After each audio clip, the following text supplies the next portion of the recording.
ঘনিয়ে আসছে ত্রয়োদশ জাতীয় সংসদ নির্বাচন। অবাধ ও গ্রহণযোগ্য নির্বাচনের জন্য প্রস্তুতি নিচ্ছে নির্বাচন কমিশন। এরই ধারাবাহিকতায় নিবন্ধিত রাজনৈতিক দলগুলোর সাথে সংলাপ শুরু করেছে কমিশন। বুধবার নির্বাচন ভবনে চতুর্থ দিনের দ্বিতীয় ধাপে সংলাপে যোগ দেয় বাংলাদেশ জাতীয়তাবাদী দল, বাংলাদেশ জাতীয় পার্টি, গণ অধিকার পরিষদ, নাগরিক ঐক্য, বাংলাদেশ রিপাবলিকান পার্টি ও বাংলাদেশ সমাজতান্ত্রিক দল বাসদ মার্ক্সবাদী। সংলাপে স্বাগত বক্তব্যে প্রধান নির্বাচন কমিশনার বলেন, সুন্দর নির্বাচনের জন্য আচরণবিধি খুবই গুরুত্বপূর্ণ। পাশাপাশি ভোটারদের আস্থা ফেরানোও জরুরি। এর জন্য রাজনৈতিক দলগুলোর সহায়তা প্রয়োজন। ন্যায় নীতির ব্যাপারে, আইনের ব্যাপারে, বিধির ব্যাপারে নো কম্প্রোমাইজ ইনশাআল্লাহ। তবে আপনাদের সমর্থন দরকার হবে। আমরা যদি কোনো একটা আইনে স্টিক করি, বিধিতে স্টিক করি, যাতে কোনো অপ্রীতিকর অবস্থার সৃষ্টি না হয়, আপনাদের সমর্থন লাগবে। এরপর নানা বিষয়ে মতামত দেন বিএনপি নেতা ডক্টর মঈন খান। বলেন, নির্বাচন কমিশন যত নিয়মকানুনের বেড়াজাল বাড়াবে তত জটিলতা তৈরি হবে। আমি অঙ্গীকারনামা সই করেছিলাম, কিন্তু কার্যক্ষেত্রে বাস্তবে আমি সেটা মানলাম না।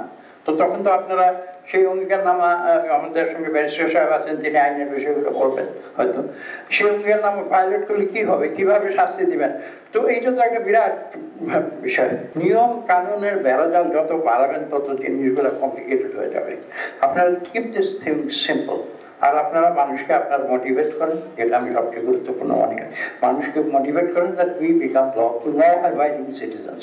একটি দলের নিবন্ধন ও প্রতীক দেয়া নিয়ে ইসির দুর্বলতা প্রকাশ পেয়েছে বলে অভিযোগ করেন আলোচনায় অংশ নেয়া একাধিক দলের নেতারা। নির্বাচন কমিশন তারা মেরুদণ্ড সোজা রেখে আসলে কাজ করতে পারছে না। বিশেষ করে একটি দলের নিবন্ধনকে কেন্দ্র করে আমরা দেখেছি 6 মাস ধরে নানান ধরনের গোলযোগ। এই প্রতীক দিতে হবে, না দিলে হবে না। তা আপনাদের উপর চাপ সৃষ্টি করেছে, আপনারা চাপের কাছে মাথা নত করেছেন।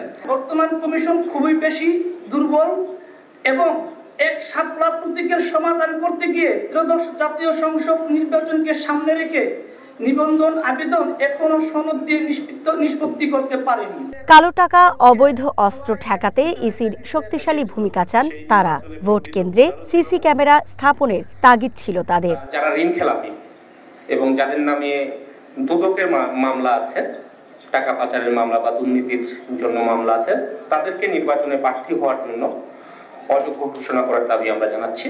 এই পুলিশ বাহিনী এবং কি এই ল এনফোর্সমেন্ট যে অন্যান্য যারা এজেন্সিগুলো রয়েছে, তাদেরকে নিয়ে আপনারা সুন্দরভাবে যে ঐতিহাসিক নির্বাচন দিতে চাচ্ছেন, সেটাতে আপনাদের কনফিডেন্স তৈরি হয়েছে কিনা যে আপনারা পারবেন। সমাপনী বক্তব্যে সিইসি বলেন, এবার ভোট কেন্দ্রে সাংবাদিক ও পর্যবেক্ষকরা স্বাধীনভাবে কাজ করবে। সিসি ক্যামেরার ভূমিকাতেও থাকবেন তারা। আমরা অনেকগুলো চোখ এখানে রাখতে চাই। সুকন্যা আমির, ওয়ান নিউজ, ঢাকা।